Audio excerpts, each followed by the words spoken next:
ये कहानी शुरू होती है वेस्ट वर्जीनिया के दूर दराज के जंगलों से, जहाँ एक सुनसान सड़क के किनारे रिची और हेली नामी कपल को लोग क्लाइंबिंग करते हुए देखते हैं। अब जैसे ही रिची ऊपर पहुंचता है तो इसे अपने सामने गंदे पानी से भरी हुई एक नदी दिखाई देती है और अपनी जीत की खुशी मनाते हुए वो हेली को जल्दी से ऊपर आने का इशारा करता है। अब हम हेली को देखते हैं जिसका पाँव ऊपर चढ़ने के दौरान फिसल जाता है और वो हवा में लटक जाती है, लेकिन खुद को संभालते हुए वो एक बार फिर से चढ़ने की कोशिश करती है, जहां इस बार वो रिची को मदद के लिए पुकारती है। लेकिन रिची को सामने ना देखकर वो परेशान हो जाती है कि अचानक अपने चेहरे पर खून के कुछ कतरे गिरते देखकर वो हैरान रह जाती है। तो इसकी नजर रिची पर जाती है जिसे कोई उठाकर नीचे फेंक देता है।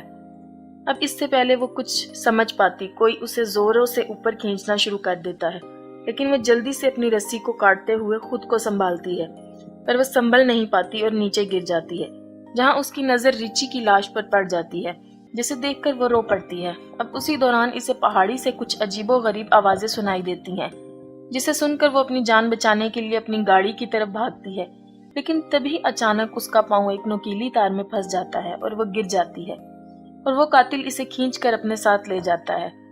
अब हमारी नजर इस इलाके में हो रही वारदातों पर जाती है, जहां न्यूज में इस इलाके में एक के बाद एक गाड़ी के लापता होने की बात होती है। यहाँ तक के लोग इस इलाके में किसी आसेब को देखने का भी दावा करते हैं। अब हम फिर इस इलाके से एक गाड़ी को गुजरता देखते हैं, जहां हम कैरिस को देखते हैं, जो अपने इंटरव्यू के लिए किसी दूसरी शहर जा रहा होता है। अब सफर के दौरान वो एक ट्रैफिक जैम में फंस जाता है और ट्रैफिक को आगे बढ़ता ना देखकर वो खुद को लेट होता पाता है। अब वो गाड़ी से उतरकर अपने आगे वाले ट्रक के पास जाता है, जहां वो उसके ड्राइवर से ट्रैफिक जैम होने की वजह पूछता है। तो ड्राइवर उसे बताता है कि 5 मील दूर एक केमिकल ट्रक पलट गया है, जिसके चलते इसको कई घंटे वहीं गुजारने पड़ेंगे। और ये सब सुनकर कैरिस परेशान होता है, वापस गाड़ी में आकर बैठ जाता है और खुद को ट्रैफिक में फंसता हुआ देखकर वो अपनी गाड़ी को वापस घुमाता है, जहां वो अपने लेट होने की खबर इस कंपनी को देता है, लेकिन एक पहाड़ी इलाका होने की वजह से फोन कट जाता है।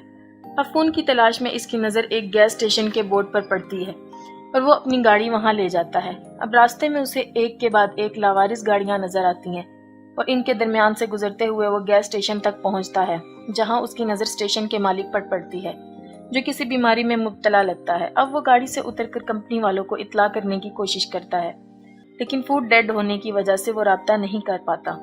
अब वो गैस स्टेशन के मालिक से शहर पहुंचने के दूसरे रास्ते के बारे में पूछता है, लेकिन वो इसकी बातों को इग्नोर कर देता है। लेकिन तभी इसकी नजर वहां लगे एक नक्शे पर जाती है, जहां उसे शहर पहुंचने के लिए कुछ कच्चा रास्ता दिखाई देता है। अब वो गैस स्टेशन के मालिक से उस रास्ते के बारे में पूछता है, जिसे सुनकर वो इसे इस रास्ते के जाने की सलाह दे देता है। अब वो गाड़ी लेकर उस रास्ते की तरफ रवाना हो जाता है, जहां वो घने जंगलों से होता हुआ एक इंटरसेक्शन तक पहुंचता है, जहां इसे एक शॉर्टकट रास्ते का बोर्ड दिखाई देता है। अब वो ये सब देखकर सोच में पड़ जाता है और अपनी गाड़ी को इस कच्चे रास्ते की तरफ ले जाता है, और इसकी नजर एक मरे हुए हिरन पर जाती है और इसे देखने के चक्कर में इसकी गाड़ी सामने की गाड़ी से टकरा जाती है, जिससे दोनों गाड़ियों का भयानक एक्सीडेंट होता है। लेकिन कैरिस इस हादसे में बच जाता है। अब इस गाड़ी के मालिक शोर सुनकर इसकी तरफ आते हैं, जहां वो इसका हाल पूछते हैं। अब खुद को संभालते हुए कैरिस इनसे माफी मांगता है और नुकसान की रकम देने की बात करता है। साथ ही वो इनसे बीच सड़क में गाड़ी खड़ी करने की वजह पूछता है, जहां फ्रांसिन उसे बताती है कि सड़क पर किसी ने कंटीली तार बिछा रखी थी, जिसकी वजह से इनकी गाड़ी का एक टायर फट गया है। अब इनकी एक सहेली पिछले गैस स्टेशन पर जाके कॉल करने का कहती है, लेकिन कैरिस इन्हें वहां जाने से मना करता है और सभी अकेले चलने का फैसला करते हैं। लेकिन इवान और फ्रांसिन गाड़ियों की देखभाल करने के लिए पीछे ही रुक जाते हैं। अब रास्ते के दौरान उनकी नजर सड़क पर मरे एक नेवले पर जाती है, जिसे देखने से लगता है कि किसी ने दरमियान से ही इसको फाड़ कर फेंक दिया हो। थोड़ी दूर जाकर इन्हें जंगलों में गाड़ियों के कुछ जलते हुए टायर दिखाई देते हैं, जिसे देखकर उसे खतरे का अंदेशा होता है और वो सबको आगे बढ़ते रहने का कहता है। वहीं फ्रांसिन और हम एवान को देखते हैं, जिन्हें पास की झाड़ियों से कुछ हलचल महसूस होती है और वो इस जगह को देखते जाता है। और फ्रांसिन इसे वहां ना पाकर परेशान हो जाती है और इसे ढूंढने इसके पीछे जाती है, और जहां चलते चलते उसकी नजर इवान के एक जूते पर पड़ती है और वो जैसे ही वो इसके नजदीक पहुंचती है तो इवान कटा हुआ कान दिखाई देता है और वो इसे देखकर रोने लग जाती है कि तभी वो शख्स इस पर पीछे से हमला करते हुए इसे मौत की घाट उतार देता है। वहीं बाकी लोगों को हम रोड के आखिर में देखते हैं, लेकिन चारों मदद के लिए निकल पड़ते हैं। चलते चलते इनकी नजर एक घर पर जाती है। अब वो मदद मांगने के लिए घर की तरफ जाते हैं, कैरिस ढेर सारी गाड़ियों को देखकर परेशान हो जाता है और मदद मांगने के लिए घर का दरवाजा खटखटाता है।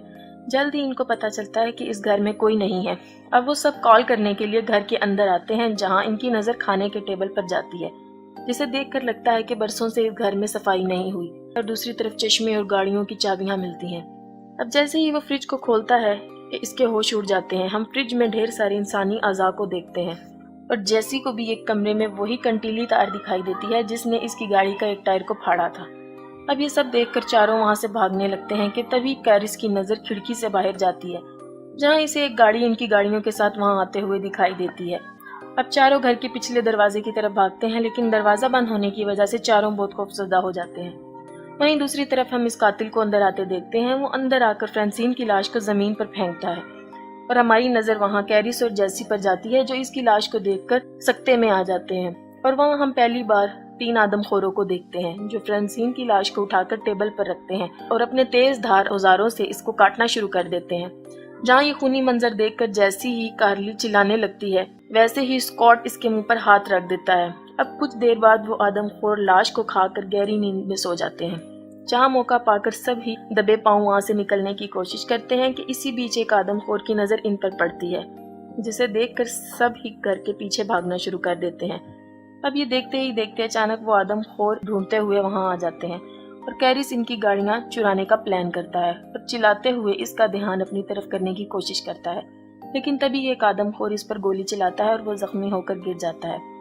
ये देखकर बाकी 3 हैरान रह जाते हैं। अब स्कॉट को जंगल में भागते हुए देखते हैं और जैसे ही इसकी नजर इस ट्रक की तरफ जाती है और वो इस ट्रक को देखकर इसकी तरफ जाने लगता है कि इसी वक्त एक तीर इसके सीने में आर पार हो जाता है और वो तीनों अपनी जान बचाकर भाग निकलते हैं। जहाँ कुछ दूर जाकर इनका ट्रक कीचड़ में फंस जाता है और इन सबको वो ट्रक वहीं छोड़ना पड़ता है। तीनों अपनी जान बचाते हुए जंगल से सड़क की तरफ निकल पड़ते हैं। दिन से शाम हो जाती है और वो आदमखोर इन तीनों के शिकार पर निकल पड़ते हैं।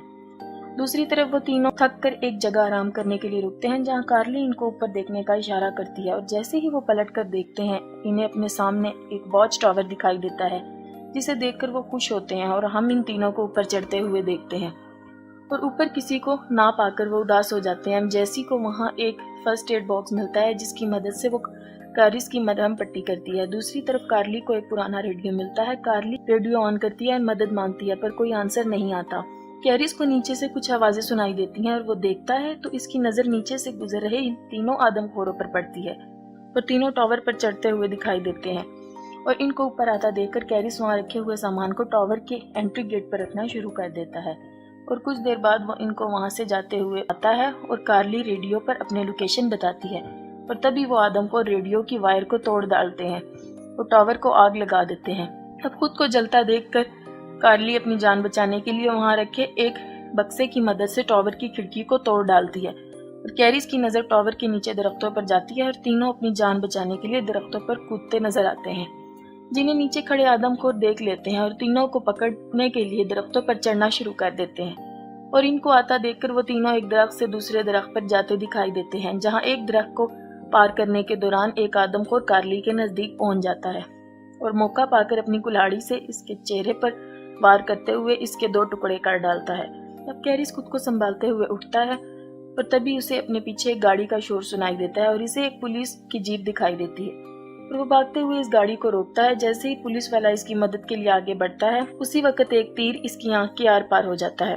अब हम एक आदमखोर को देखते हैं जो कैरिस को मारने आता है और कैरिस अपनी जान बचाकर गाड़ी के नीचे छुप जाता है और अब आदमखोर इसे देखने के लिए नीचे झुकता है और गाड़ी के नीचे कुछ ना पाकर वह हैरान रह जाता है। और अब हम इस घर को देखते हैं जहाँ इन आदमखोरों ने जैसी को बांधा हुआ था और जैसे ही वो वन आई आदमखोर जैसी को मारने लगता है, इसे बाहर से आती गाड़ी का शोर सुनाई देता है, जिसे देखकर वन आई दरवाजे की तरफ बढ़ता है।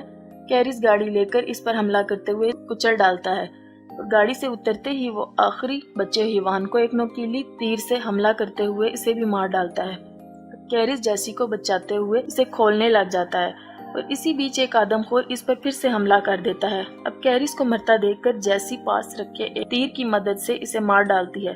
अब वो दोनों घर से बाहर निकलते हैं, लेकिन उसी बीच कैरिस की नजर पुलिस की गाड़ी पर जाती है, जहां वो इसकी गाड़ी के फ्यूल बॉक्स को निशाना बनाता है, जिसके चलते वहां एक जोरदार धमाका होता है और इस घर के परखच्चे उड़ जाते हैं। अब हम दोनों फिर से इस सड़क को देखते हैं जहाँ वो दोनों ٹرک کے ذریعے گیس اسٹیشن تک پہنچے تھے اور ٹرک کو اپنی طرف آتا دیکھ کر اسٹیشن مالک ڈر کر دروازہ بند کر دیتا ہے اور کیرس ٹرک سے اترتا ہے اور وہاں لگے اس میپ کو اتار کر روانہ ہو جاتا ہے۔